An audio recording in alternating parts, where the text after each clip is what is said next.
Assalamualaikum warahmatullahi wabarakatuh. Bismillahirrahmanirrahim. Alhamdulillahi wa kafa. Wassalatu wassalamu ala rasulil mujtaba Sayyidina wa maulana Muhammadin Mustafa wa ala alihi wa sahbihi ahli tuqa wal wafa. Yang sama-sama kami hormati dan kami muliakan para alim ulama, guru-guru agama, bil khusus yang mulia Al-Habib Muhammad Zaki Al-Aidrus, pimpinan Front Laman,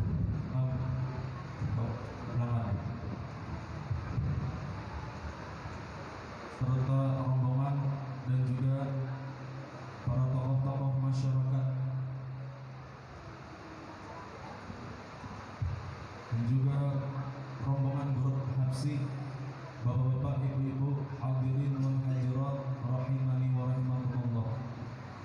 Acara peringatan Isra wal Mi'raj baginda Nabi besar Muhammad sallallahu alaihi wasallam sekaligus haul yang mulia Abah Durus Kumpul yang ke-15 di Masjid Jami' Al-Hidayah, Jumat 18 Rajab 1441 Hijriah, bertepatan dengan tanggal 13 Maret 2020 Masehi, akan segera kita mulai. Yang pertama adalah pembukaan. Marilah kita buka sama-sama acara ini dengan mengucapkan suratul Fatihah yang kami mintakan kepada Yang Mulia Al-Habib Muhammad Idrus.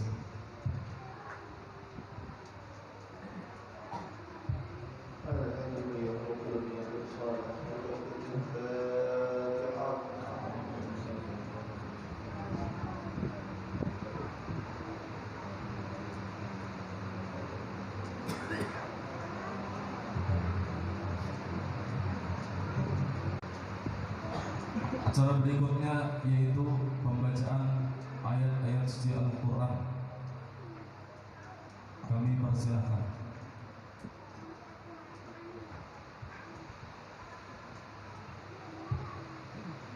Assalamualaikum warahmatullahi wabarakatuh. Waalaikumsalam. A'udzu billahi minasy syaithanir rajim.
Kemudian sambutan dari panitia pelaksana tahun ini kami mintakan kepada Bapak Aud Tahyuddin, dipersilakan.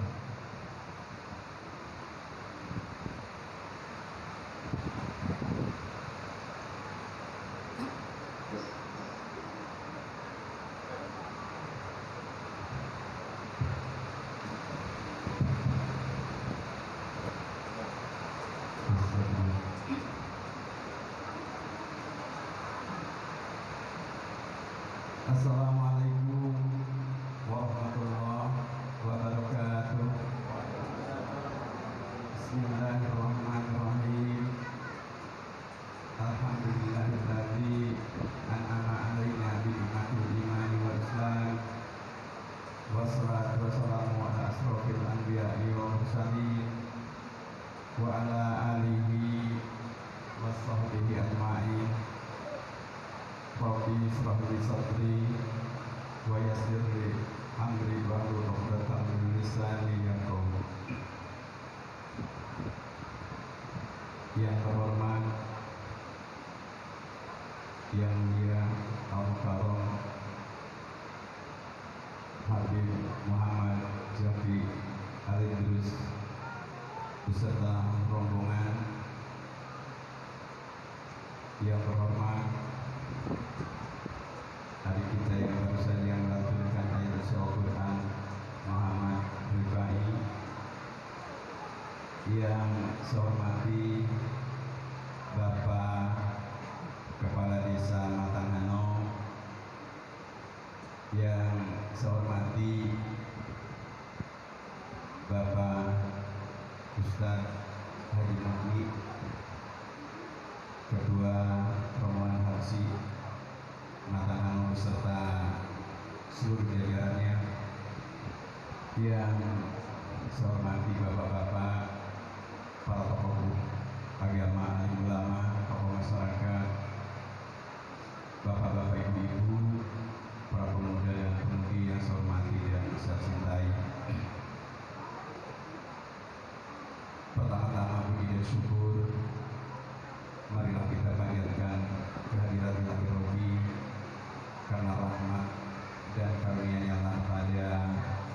siang hari ini kita masih dapat diberikan kesehatan baik jasmani maupun rohani sehingga kita dapat berkumpul di Masjid Al-Hidayah dalam rangka memperingati Isra wal Mi'raj Nabi besar Muhammad sallallahu alaihi wasallam dalam keadaan sehat walafiat.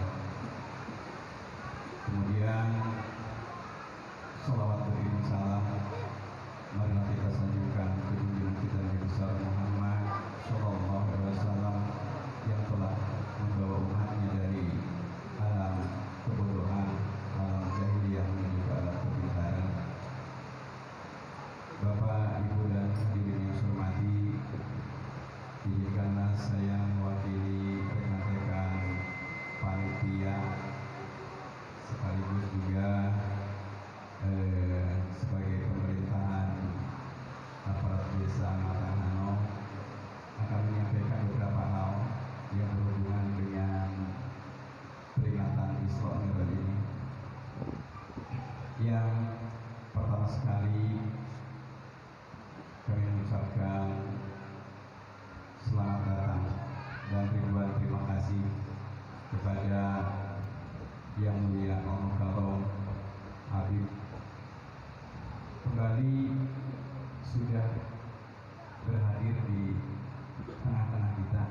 Acara berikutnya yaitu acara inti tausiah agama yang akan disampaikan insyaallah oleh yang mulia Habibana Muhammad Zaki Al-Aidrus fa'alaihi falyatafaddal mashkura.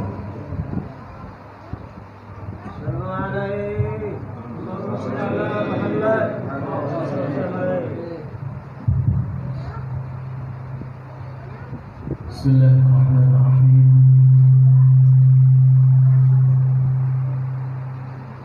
Alhamdulillahi rabbil alamin. Wassalatu wassalamu ala asyrafil anbiya'i wal mursalin sayyidina wa maulana wa habibina wa syafi'ina wa hadiyina wa qurratil a'yunina Muhammad. أشهد أن لا إله إلا الله وحده لا شريك له وأشهد أن محمدا عبده ورسوله. اللهم صل على سيدنا محمد وعلى آل سيدنا محمد كما صليت على سيدنا إبراهيم وعلى آل سيدنا إبراهيم في العالمين إنك حميد مجيد.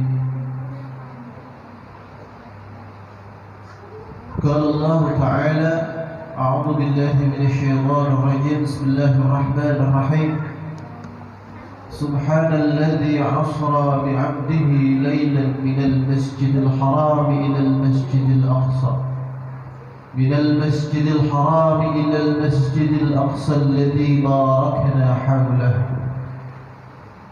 لنريه من آياتنا إنه هو السميع البصير.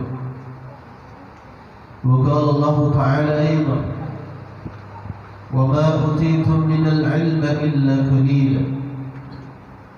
وقال النبي صلى الله عليه وسلم مثل الصلوات الخمس كمثل نهر جار غمر على باب أحدكم يغتسل 5 مرات كل يوم. صدق الله العظيم وصدق الرسول الكريم. رب اشرح لي صدري ويسر لي أمري واحلل عقدة من لساني يفقه قولي آمين يا رب العالمين. أما بعد، حضرة المخترم المكرم para alim ulama, para asatid dan asatidah, guru-guru agama, sesepuh masyarakat, tokoh-tokoh masyarakat Desa Matang Anau, khususnya Papuyuan, Trans Papuyuan, yang tidak dapat ulun sebutkan satu persatu ngarang tiang seberataan, tetapi tidak mengurangi rasa hormat ulun, rasa ta'zim ulun kepada tiang seberataan. Mudah-mudahan kita seberataan digolongkan oleh Allah menjadi orang-orang yang mati dalam keadaan beriman, mati dalam keadaan husnul khatimah, masuk ke dalam syurganya Allah. Amin ya rabbal. Wabil khusus kepada Kepala Desa Matang Anau yang hadir di tempat ini, mudah-mudahan Allah memudahkan segala hajat beliau. Mudah-mudahan Allah meringankan apa-apa yang beliau perjuangkan. Mudah-mudahan Allah Subhanahu wa taala selalu memberikan petunjuk, selalu memberikan kekuatan kepada beliau untuk bisa mengayomi kita seberataan. Amin ya rabbal. Wabil khusus kepada bapak-bapak, ibu-ibu dan sana, abah-abah ulun seberataan, mama-mama ulun seberataan, dan sanak ulun seberataan. Wabil khusus kepada Pak Aud yang sudah mempercayakan kepada ulun untuk menyampaikan apa yang perlu disampaikan di sini. Semuanya assalamualaikum warahmatullahi wabarakatuh. Waalaikumsalam warahmatullahi wabarakatuh. Alhamdulillahi Rabbil Alamin. Puji syukur kehadirat Allah Subhanahu wa Ta'ala yang telah mempertemukan kita semuanya, telah mendudukkan kita semuanya, telah menjadikan kita semuanya berkumpul dan bermuajahah di tempat yang barakah ini, di tempat yang insyaallah doa yang kita panjatkan kepada Allah pada siang hari ini, insyaallah Allah akan mengabulkan doa kita. Amin. Hari Jumat, Yaumil Jumat adalah salah satu hari raya.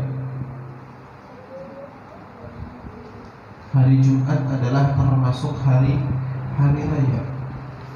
Dan Allah menyampaikan bahwasanya doa yang diucapkan, doa yang dipanjatkan pada hari Jumat maka adalah menjadi salah satu doa yang akan cepat dikabulkan oleh Allah.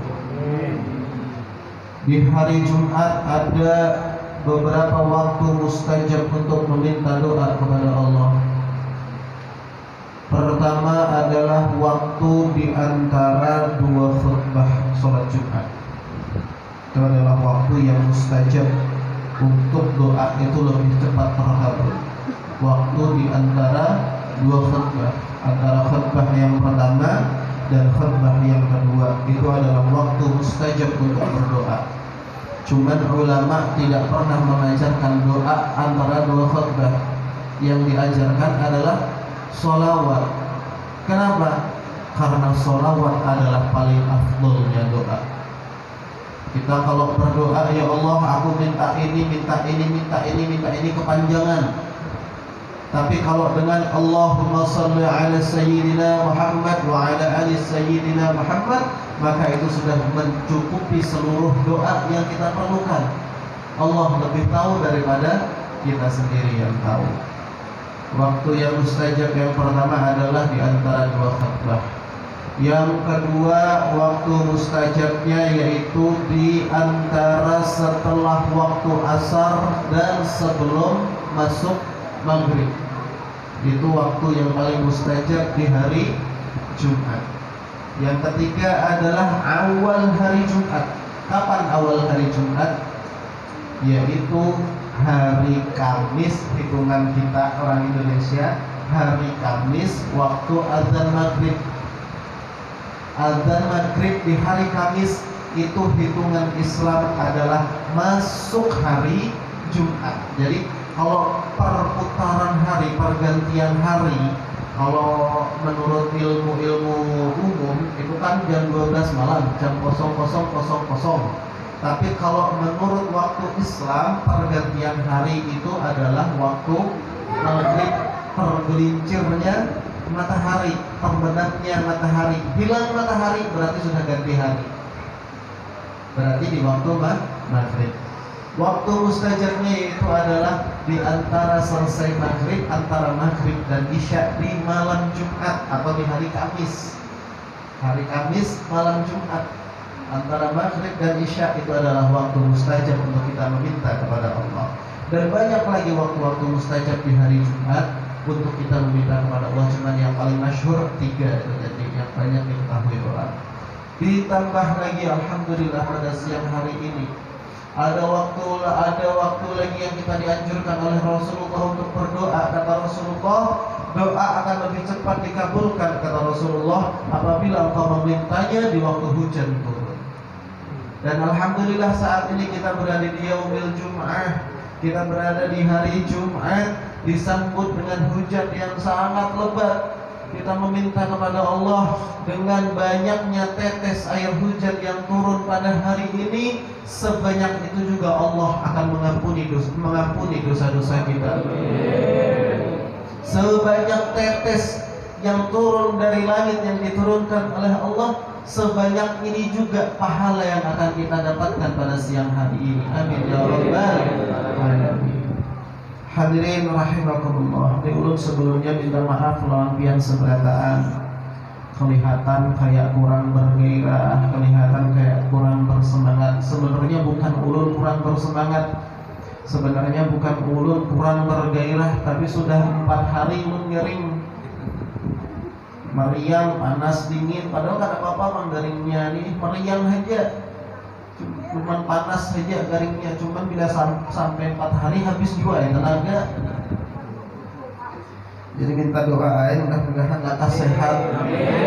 Jadi imbah datang dari sini istirahat setumat, ulun kena imbah isya dia pulang acara pulang majelis pulang di Puladan. Mudah-mudahan dia doakan mudah-mudahan ulun lekas disehatkan oleh Allah Subhanahu wa taala. Salawat dan salam tak lupa kita haturkan kepada junjungan kita Nabi Muhammad sallallahu alaihi wasallam yang dengan perjuangan beliau, dengan kegigihan beliau, dengan cintanya beliau kepada kita umatnya Nabi Muhammad sallallahu alaihi wasallam, beliau rela berkorban, mengorbankan segala sesuatu yang beliau miliki, tiada lain dan tiada bukan hanya untuk kita umatnya, termasuk yang kita peringati pada siang hari ini yaitu Isra wal Mi'raj Nabi Muhammad sallallahu alaihi wasallam. Ini dilaksanakan oleh Nabi Muhammad sallallahu alaihi wasallam tiada lain dan tiada bukan hanya untuk kita umatnya Nabi sallallahu alaihi wasallam. Mudah-mudahan kita diakui oleh beliau baginda Nabi sallallahu alaihi wasallam sebagai umatnya. Isra wal Mi'raj Nabi Muhammad sallallahu alaihi wasallam adalah kejadian yang sangat sakral, kejadian yang luar biasa. Banyak makna yang tersirat daripada kejadian Isra wal Mi'raj Nabi Muhammad sallallahu alaihi wasallam. Banyak manfaat atau banyak ilmu, banyak hikmah yang dihasilkan dari peristiwa Isra Mi'raj Nabi sallallahu alaihi wasallam. Ada 2 hal yang ingin ulun sampaikan, yang ingin ulun angkat pada pertemuan hari ini. Ada 2 hal penting, ada 2 hal kesimpulan, ada 2 hal manfaat daripada Isra Mi'raj Nabi Muhammad sallallahu alaihi wasallam. Di sini kenapa Allah Subhanahu wa taala memperjalankan kekasihnya, memperjalankan hambanya yaitu baginda Nabi Muhammad sallallahu alaihi wasallam. Diterangkan di dalam Al-Qur'an, subhanalladzi asra bi'abdihi lailan. Subhana, maha suci Allah. Subhana, maha suci Allah. Alladzi, subhanalladzi asra bi'abdihi lailan. Maha suci Allah yang telah memperjalankan hambanya. Berarti siapa yang memperjalankan? Allah. Siapa yang menjalankan? Allah. Dan siapa yang dijalankan? Hambanya. Siapa yang dimaksud hambanya di sini? Baginda Nabi Muhammad sallallahu alaihi wasallam.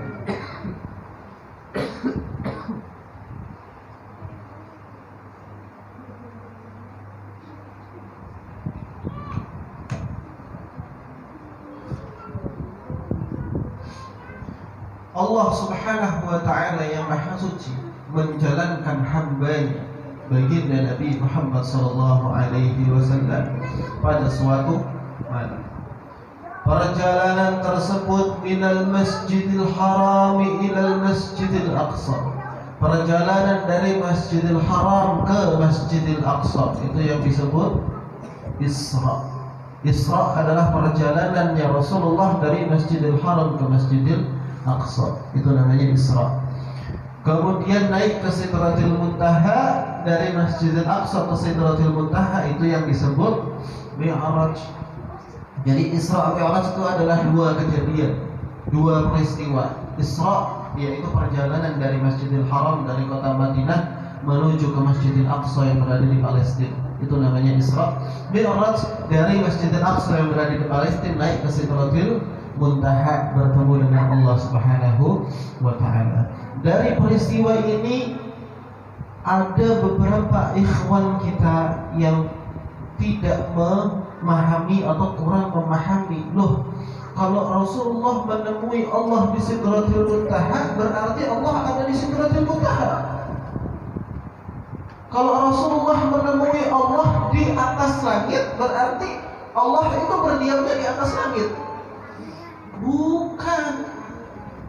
Bukan berarti karena Allah bertemu dengan Allah di Sidratil Muntaha, terus Allah berdiamnya di Sidratil Muntaha. Bukan. Dalam artian kayak ini, pian bertemu ulun di masjid apa dia ngarannya? Masjid Al-Hidayah. Pian bertemu Habib Muhammad Zaki Ali terus di Masjid Al-Hidayah. Pertanyaannya, apakah bisa dikatakan Habib Muhammad Zaki Ali terus berdiam di Masjid Al-Hidayah?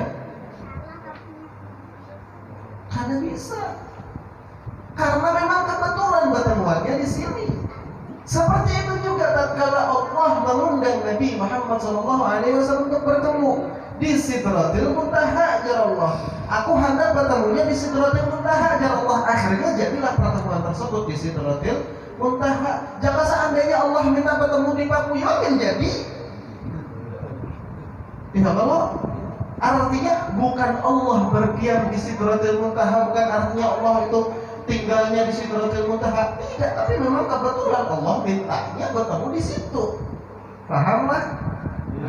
Ini maksud daripada pertemuan tersebut antara yang maha suci dengan makhluk yang paling suci, yaitu baginda Nabi Sallallahu Alaihi Wasallam. Ada dua hal penting di dalam Isra Mi'raj di sini.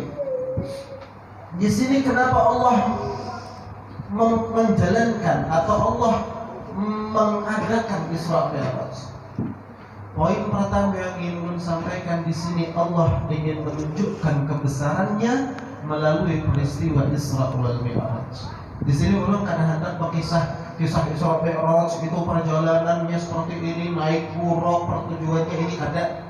Karena insya Allah yang seberata tahu kisahnya Rasulullah naik buruk, tetap baik sama kisah nang dahulu lawan kisah nang wah ini tetap baik juga naik buruk, kada pacaran ke ubah jadi naik BMW kada juga. Tetap juga naik buruk, kisahnya sama kayak itu aja. Dan insya Allah pian seberata sudah rancak dengarkan. Tapi kalau membahas masalah hikmah, maka tidak akan ada habisnya. Di sini hikmah yang ingin ulun sampaikan, hikmah tentang Isra Mi'raj. Yang pertama hikmah yang ulun tangkap, yang ingin ulun sampaikan, yaitu Allah ingin menunjukkan kebesaran Allah dengan memperjalankan baginda Nabi Muhammad ke Sidratil Muntaha bertemu dengan Allah. Apa kebesaran Allah yang ingin disampaikan? Salah satunya adalah perjalanan yang memakan waktu sangat lama dari Masjidil Haram ke Masjidil Aqsa, dari Sidratil Muntaha, dari kota Madinah menuju ke Palestina. Itu lagi zaman dahulu, bilanya memakai kendaraan paling laju. Kenapa kendaraan paling laju hari unta?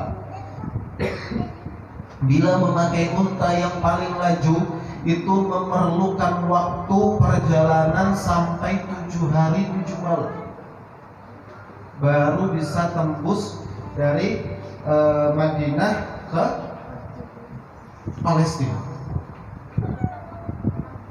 Itu waktu yang diperlukan sangat lama. Itu menggunakan kendaraan yang paling cepat. Tetapi Rasulullah SAW mulai dari Isra'nya, dari Masjidil Haram ke Masjidil Aqsa, bahkan sampai naik ke Sidratil Muntaha, yang di dalam kitab diterangkan Sidratil Muntaha itu berada di langit yang ke-7, di langit lapis ke-7, di langit sat ke-7. Itu perjalanan berapa? Kalau hitungan cahaya itu harus memerlukan berapa ratus juta tahun cahaya baru bisa mencapai. Di sini Allah menunjukkan kebesarannya dengan apa? Perjalanan sejauh itu Rasulullah diperjalankan oleh Allah di waktu 1/3 malam. kurang lebih kalau waktu sepertiga malam itu antara jam 3 malam. Sepertiga malam itu antara jam 3 malam. Rasulullah dijalankan di Isra wal Mi'raj oleh Allah Subhanahu wa ta'ala. Bahkan diterangkan di dalam riwayat tempat guring Nabi Muhammad sallallahu alaihi wasallam. Mulai Sidin meninggalkan tempat guring, tulang ke Sidratil Muntaha, tulang ke Palestina, naik ke Sidratil Muntaha, turun lagi ke Palestina lagi, sampai ke Madinah, sampai masuk ke kamar Sidin lagi. Pengguringan Sidin itu masih hangat. Kita tengah malam bangun KWC bakami, imbah bakami, bebulik lagi ke lampu, dijampai sudah gak ada hangat lagi. Ya Allah, tapi ini hangat masih. Kejadiannya kadang masuk akal, kadang masuk akal. Tapi bukan berarti tidak bisa diterima oleh akal. Makanya dengan kejadian ini Abu Lahab, Abu Jahal setelah mengetahui Rasulullah Isra Mi'raj dengan kisah yang tidak masuk akal, semakin semangat mereka untuk mengatakan bahwasanya, oh kamu itu, wahai Muhammad, kamu adalah tukang dusta, kamu adalah penipu dan sebagainya.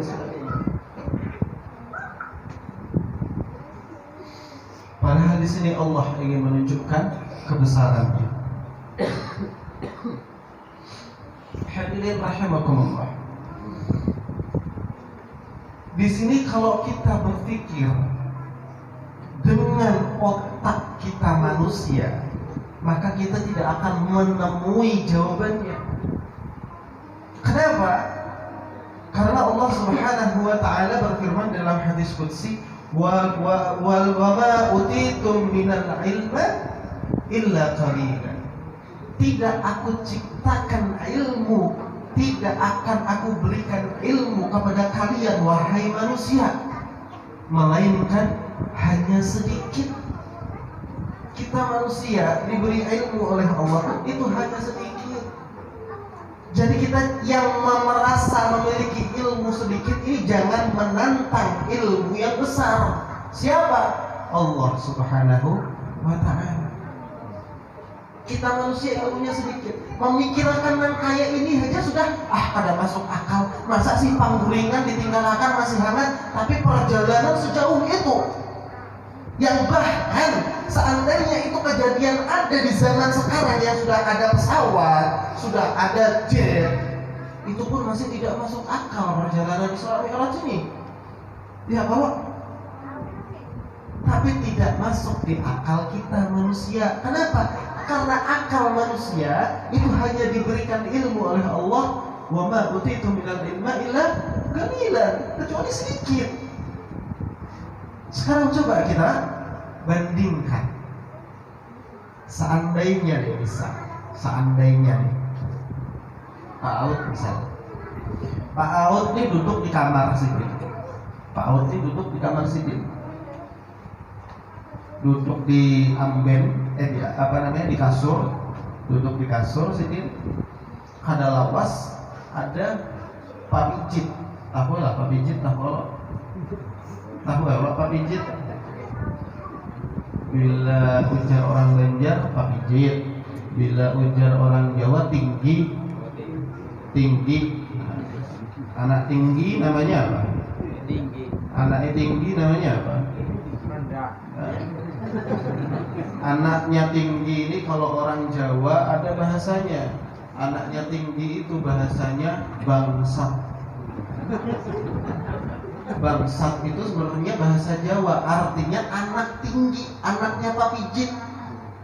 Anak Pak Pijit itu bahasa Jawanya bangsat. Kenapa? Dia macal loh bang. Macal bila mah ikut gatalnya liwar, bentolnya ganal. Makanya kalau ada orang macal pada dibangsat karena mirip lawan anak pipijit. Jadi bangsat ini sebenarnya bukan kata kasar, anak pipijit sebetulnya. Cuman macal, nah akhirnya orang macal dinisbatkan menjadi anak papijit ini tadi bangsat. Itu bahasa Jawa, bilangnya ada lengkap lagi. Kita takutnya orang Jawa banyak kali di sini. Papijit, bebuat papijit ini tadi umpam melihat Pak Aud duduk di kasur, bebuat papijitnya ke kantong bajunya Pak Aud, masuk ke kantong baju. Ya itu Pak Aud berdiri, tulak Pak Aud keparingin. Sampai diparingin, Pak Aud kujuk-kujuk keliling, mutar-mutar diparingin. Sudah dapat 2 jam, bebulik lagi ke rumah, duduk lagi di kasur. Papijit yang di kantong Pak Aud tadi keluar. Sampai di luar, bertemu lawan pipijit yang lainnya, bertemu lawan Bu Pijit. Kalau Pak Pijit kan lagian, bila bibinian Bu Pijit. Bertemu lawan Pak Pijit yang lainnya, termasuk bertemu lawan Bu Pijit ini tadi. Berkisah Pak Pijitnya nih tadi, aku tadi datang di paringin, berjalanan, ujuk-ujuk. Aku melihat nih ada wah macam-macam. Aku masuk ke pasar, aku sampai di Maritam, aku sampai di sini berjalanan ujuk-ujuk turun diparingin. Kenapa ujar Pak Pijit yang lain? Maka Pak Pijit yang lain akan mengatakan ikam itu dusta. Kenapa dikatakan dusta? Karena kadang mungkin ikam bisa sampai diparingin dalam waktu yang singkat. Perjalanan normal seekor Pak Pijit dari rumahnya Pak Aud ke Masigit sini bisa sebulan hanya sampai. Apalagi ke Paringin 2 jam keliling. Ya kalau ujar Pak Pijit yang lainnya dusta. Subuh tadi ikam aja ada di sini, terus ikam ke Paringin. Oh, kada pacangan bisa. Iya punya kada talindas truk. Ya kalau sama seperti itu juga kalau kita memikirkan tentang kekuasaan Allah, tentang kebesaran Allah. Si Pak Pijit dia kada tahu kalau sebujurnya Pak Pijitnya ini tadi buat ke kantongnya Pak Aud berkendaraan, makanya lekas. Sama seperti halnya tatkala kita memikirkan tentang Isra Mi'raj. Ini yang Pak Pijit ini tadi itu hanya kekuatan manusia, hanya kemampuan manusia. Isra wal Mi'raj adalah kemampuan, kebesaran, kekuasaan daripada Allah Subhanahu wa ta'ala. Jangankan tempat gulingnya Nabi Muhammad SAW yang masih hangat tatkala ditinggalkan, lebih cepat daripada itu pun kita wajib percaya. Kenapa? Karena Allah yang maha besar. Disinilah Allah ingin menunjukkan bahwasanya aku adalah yang maha besar, aku yang maha bisa. Segala sesuatu bilanya aku hendak, bilanya aku mau, kun fayakun. Inilah Allahu Akbar. Ini adalah poin pertama tentang kebesaran Allah yang ingin ditunjukkan melalui jalan Isra wal Mi'raj Nabi Muhammad sallallahu alaihi wasallam. Yang kedua, hikmah tentang Isra Mi'raj yang kedua yaitu adalah tentang kebesaran dan keistimewaan salat. Salat ini adalah hal yang luar biasa. Tiada lain dan tiada bukan. Allah mengundang Nabi Muhammad naik ke Sidratil Muntaha. Bahkan bukan hanya sekadar mengundang, Rasulullah yang dalam keadaan suci. Demi Allah tidak ada makhluk yang lebih suci daripada Nabi Muhammad SAW. Malaikat yang tidak pernah bersentuhan dengan najis, kalau mau dibandingkan dengan Nabi Muhammad, maka Nabi Muhammad jauh lebih suci daripada malaikat. Syurga yang didamba-dambakan oleh setiap manusia, yang dibayangkan makhluk yang paling indah adalah syurga. Demi Allah, syurga tidaklah jauh lebih indah dibanding Nabi Muhammad SAW. Kalau mau dibandingkan jauh, syurga itu tidak indah yang indah adalah Nabi Muhammad SAW. Nabi Muhammad tanpa celah sedikit pun. Nabi Muhammad adalah makhluk Allah yang paling sempurna, yang tidak memiliki cacat sedikit pun, tidak memiliki najis sedikit pun, tidak memiliki kotoran yang hina sedikit pun. Rasulullah sangat mulia. Makhluk yang paling mulia adalah Nabi Muhammad SAW. Di saat Isra Mi'raj, Nabi Muhammad yang sudah suci, yang sudah mulia, masih disucikan lagi oleh Allah Subhanahu wa taala dengan dibelah dadanya, diambil hati Rasulullah, dibersihkan oleh malaikat Jibril dengan air Zam-Zam. Ya Allah, misalnya kayak itu kalau apakah artinya Rasulullah ini kotor sampai disucikan lagi, sampai dibersihkan? Bukan. Rasulullah dibersihkan, semakin dibersihkan supaya jadi tambah bersih, supaya jadi tambah suci, karena akan bertemu dengan yang Maha Suci. Perjalanan yang luar biasa dalam keadaan suci dan disucikan, sehingga ke Masjidil Aqsa. Di situ disambut oleh seluruh anbiya yang pernah Allah ciptakan. Rasulullah singgah di Masjidil Aqsa, sholat di situ, kemudian minta nasihat dari anbiya-anbiya yang lain, karena ini Rasulullah akan bertemu dengan Allah. Dengan kejadian yang luar biasa, persiapan yang luar biasa ini tadi, tiada lain dan tiada bukan, Allah mengundang Rasulullah SAW hanya untuk menerima wahyu, yaitu tentang sholat. Wahyu-wahyu Allah yang lainnya tidak pernah langsung diberikan kepada Nabi Muhammad, selalu melalui malaikat Jibril. Semua wahyu, semua perintah Allah melalui malaikat Jibril. Mulai dari wahyu yang pertama, Iqra, sampai wahyu yang terakhir, semuanya melalui malaikat Jibril yang menyampaikan kepada Rasulullah. Tapi tidak dengan sholat. Allah sendiri yang menyampaikan wahyu tentang sholat kepada Nabi Muhammad SAW. Ini adalah kebesaran daripada sholat, keistimewaan daripada sholat. Saking pentingnya sholat, sampai-sampai Allah mengisyaratkan seperti ini tadi. Artinya apa? Kalau Allah saja menspesialkan sholat, kita harus lebih menspesialkan sholat. Kita harus lebih mengutamakan sholat. Inna sholata tanha 'anil fahsya'i wal munkar. Kalau pian hendak menjadi orang yang baik, hendak menjadi orang yang bagus, maka baguskanlah sholatmu. Ingin menjadi orang yang baik, baikilah sholatmu. Karena inna sholata tanha 'anil fahsya'i wal munkar. Dengan kita melaksanakan sholat dipaksa. Berat anak sholat nih, ngalih anak sholat nih, paksa. Orang nih sholat kadang-kadang ringan sholat. Nang ceramah ini gen bila waktunya sholat gen takana kulir jua ay. Banyak kulirnya daripada kadanya. Jadi apa? Dipaksa. Sholat itu kada harus menghadang ikhlas dulu, hanya sholat kada. Jangan menghadang ikhlas hanya sholat.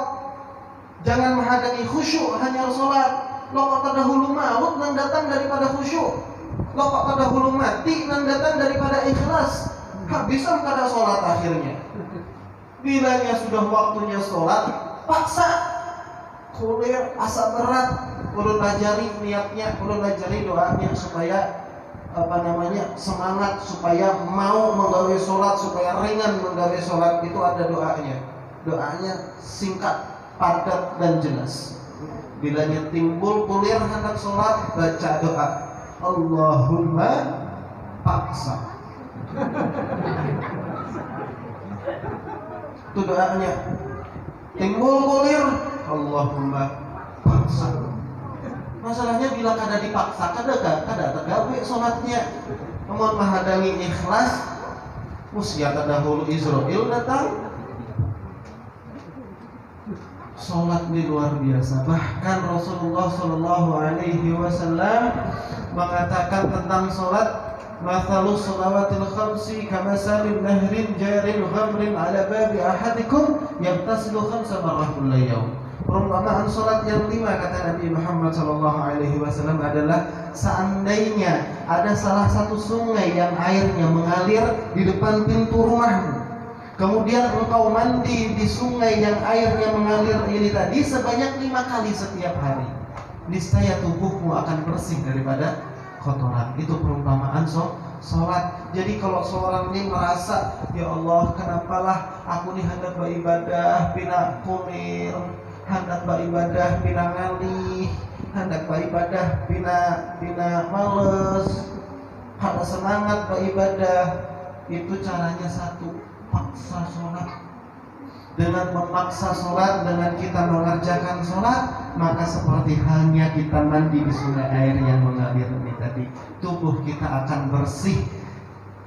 Sama seperti halnya sholat kita. Kalau kita sholat terus 5 kali setiap hari, kadang ada yang kurangnya, maka hati kita akan bersih.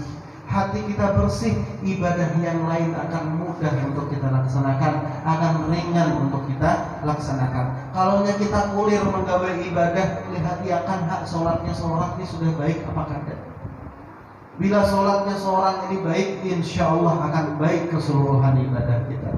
Insya Allah mudah-mudahan yang hadir di sini mendapatkan berkahnya Isra Mi'raj, jadi ringan untuk beribadah kepada Allah Subhanahu wa taala. Amin ya rabbal alamin.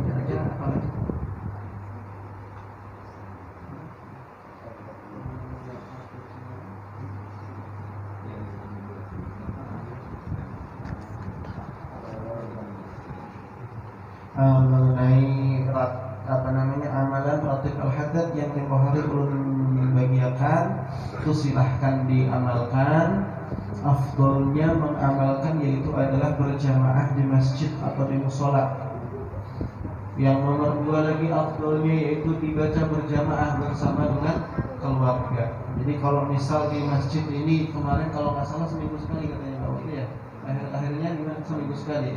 Seminggu sekali malam Jumat bagus. Malam Jumat dibaca di masjid, sisanya dibaca masing-masing di rumah. Kada kawa imbah maghrib bacanya imbah isya, kada kawa imbah isya imbah subuh, kada kawa imbah subuh imbah nurih, kada apa-apa. Pokoknya asal dibaca.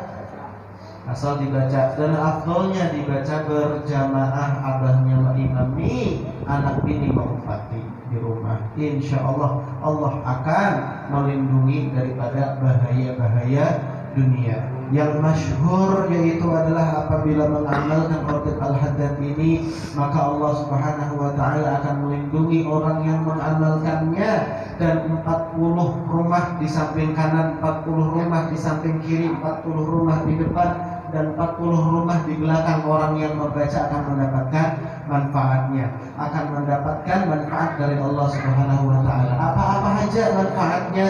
Yang pertama, Allah akan melindungi daripada syaitan marid, daripada sihir, daripada jin-jin yang zalim, jin yang usil. Itu yang pertama. Yang kedua, Allah akan melindungi daripada gangguan kebakaran. Insyaallah Allah akan melindungi daripada bahaya kebakaran. Yang ketiga, Allah akan melindungi daripada bahaya kebanjiran. Dan ini sudah rasanya semalam sudah ulun sampaikan masalah ini. Jadi insyaallah mudah-mudahan biar kau aja memahami, kemudian dibaca ratibnya sesuai dengan urutan yang ada di dalam buku. Yang nomor 1 dibaca di nomor 1, jangan dipuntal-puntal, diulang balik, jangan dihuruf-hurufi, jangan. Nata yang ada yaitu pam yang dibaca. Perintahnya 3 kali baca 3 kali, perintahnya 7 kali dibaca 7 kali, perintahnya 25 kali baca 25 kali, jangan diubah-ubah, terkecuali untuk ulang wirid yang la ilaha illallah la ilaha illallah. Itu bisa dikurangi kalau dalam keadaan waktu mepet. Di situ anjurannya 25 kali. itu boleh dikurangi menjadi 10 kali bacaan hajat.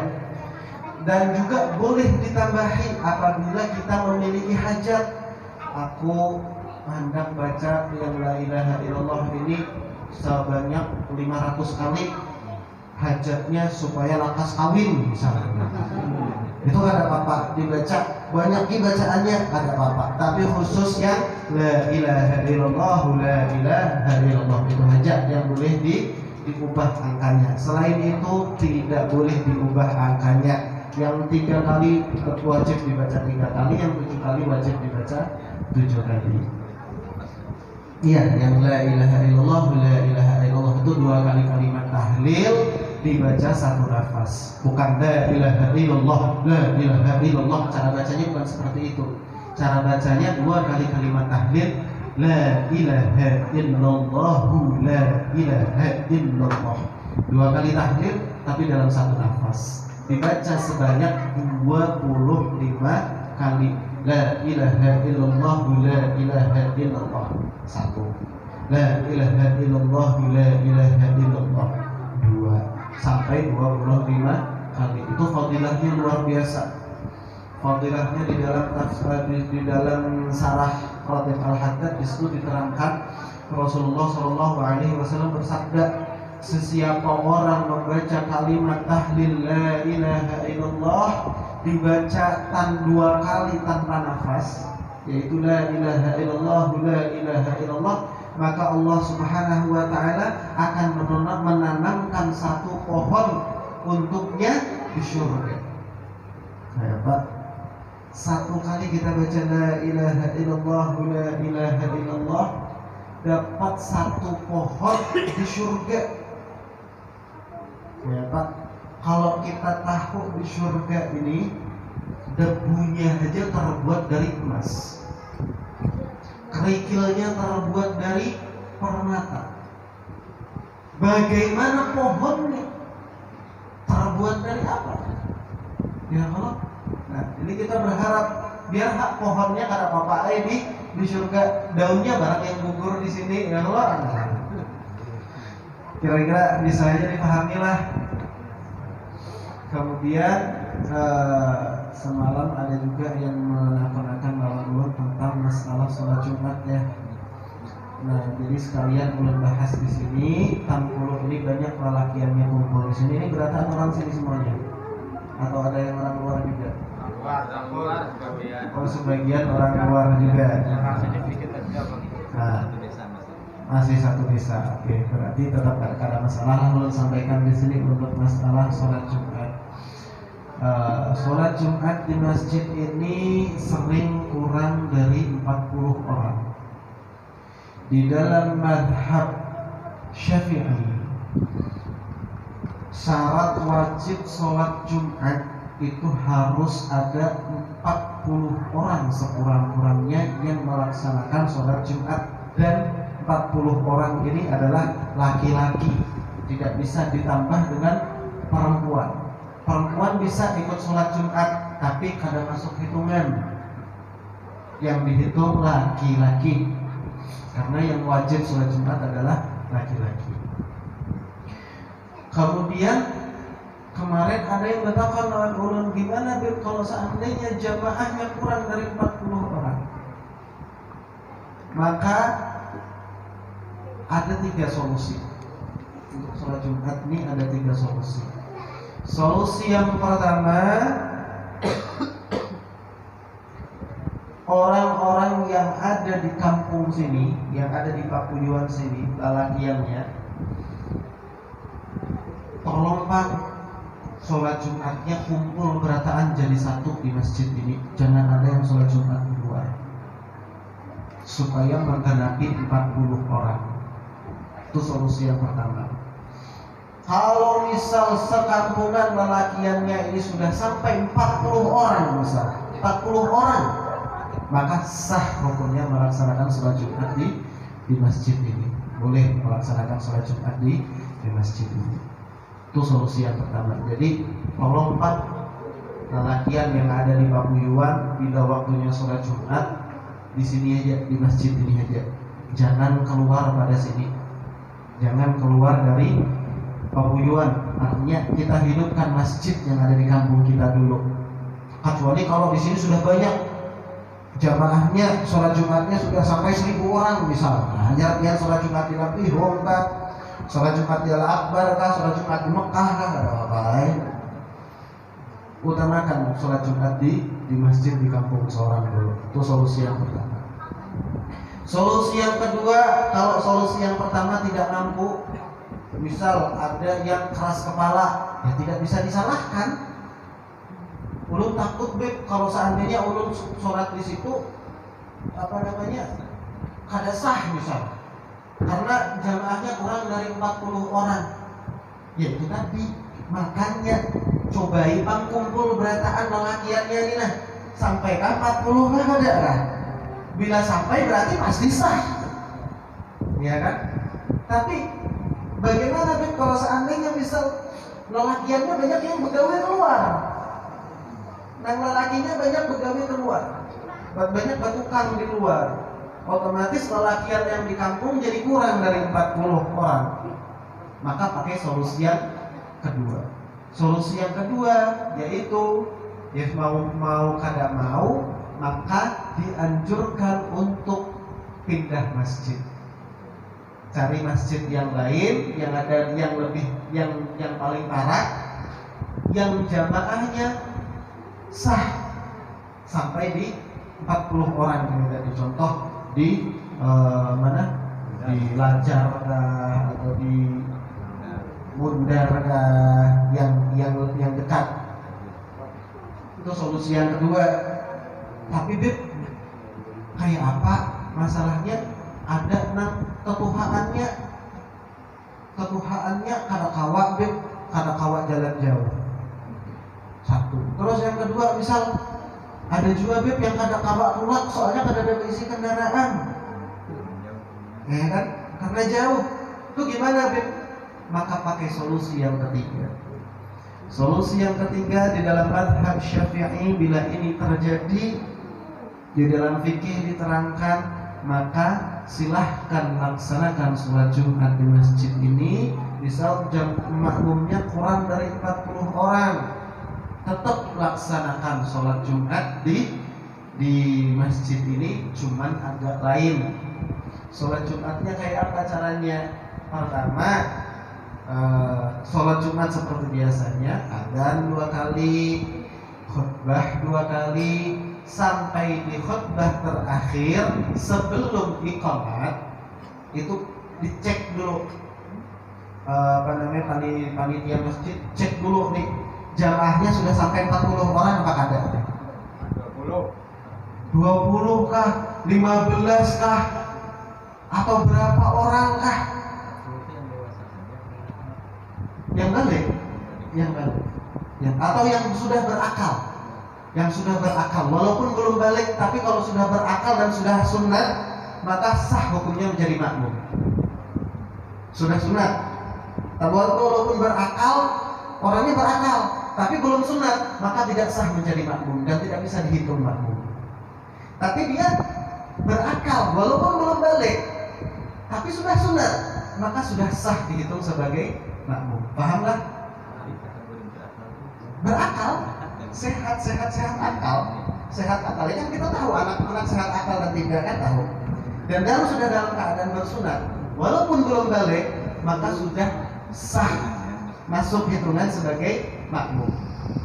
Dan seandainya ini sholat jamaah sendiri, makmumnya cuma anak kecil ini aja sama imam, maka sah hukumnya sholat berjamaah asal sudah sunat. Kalau belum sunat, maka tidak sah sholat jamaah. Walaupun sudah balik, sudah mimpi basah tiap malam, tapi kada bersunat, maka tidak sah juga. Pahamlah? Sampai mana tadi? Sampai dihitung jamaahnya ini tadi. Dan ternyata kurang dari 39 misalnya, atau 20, atau cuma 5 orang sekalinya. Ya kalau maka batal hukumnya sholat Jumat dan langsung laksanakan sholat zuhur. Paham? Itu solusi terakhir. Tapi kalau setelah dihitung ternyata pas 40 orang, maka teruskan sholat Jumat. Paham? Jadi tadi kan begitu masuk waktu sholat Jumat, datang seperti biasa, yang datang seperti biasa, duduk di sini, khotib tetap khotbah, Bilal tetap azan 2 kali seperti biasa, sambil menghadang orang kalau ada yang datangnya tahudi. Sampai di khotbah terakhir, para iqamat dicek sampai 40 kah kada. Bila sampai 40, maka sholat Jumatnya tidak batal. Kan sholat Jumat dihitung dari adzan pertama. Syarat-syarat sah sholat Jumat kan dihitungannya dari adzan pertama, adzan kedua, khutbah pertama, khutbah kedua. Itu kan runtutan daripada syarat sah sholat Jumat. Sampai di khutbah terakhir sebelum qomat, itu kan masih sholat Jumat. Kalau dihitung masih kurang dari 40 orang, maka batal sholat Jumatnya. Langsung aja niatnya sholat zuhur 4 rakaat. Jadi kada menggawe sholat Jumat, tapi menggawe sholat zuhur karena ada uzur, karena ada alasan. Tapi kalau sampai setelah dihitung ternyata 40 orang pas, maka tidak batal sholat Jumatnya dan langsung dilanjut sholat Jumat 2 rakaat. Kira-kira bisa dipahami? Bisa. Jadi ada 3 solusi itu tadi, terserah pian yang lebih mampu, pian yang lebih mengetahui mana yang kira-kira bisa pian pakai. Itu ada 3 solusi. Mungkin ini yang bisa saya sampaikan. Kurang dan lebihnya ulun mohon maaf, mohon ampun, mohon ridho kawan pian seberatahan. Kurang dan lebihnya mudah-mudahan apa yang ulun sampaikan di sini bermanfaat untuk pian seberatahan dan bermanfaat buat ulun pribadi khususnya. Billahi taufiq wal hidayah wa wal inayah. Wassalamualaikum warahmatullahi wabarakatuh.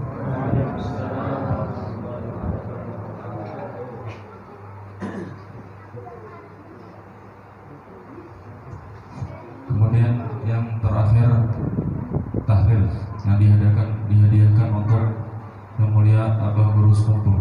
Dengan ini kami mintakan untuk memimpinnya pada Bapak Ustadz Abdul Raqib. Terima kasih.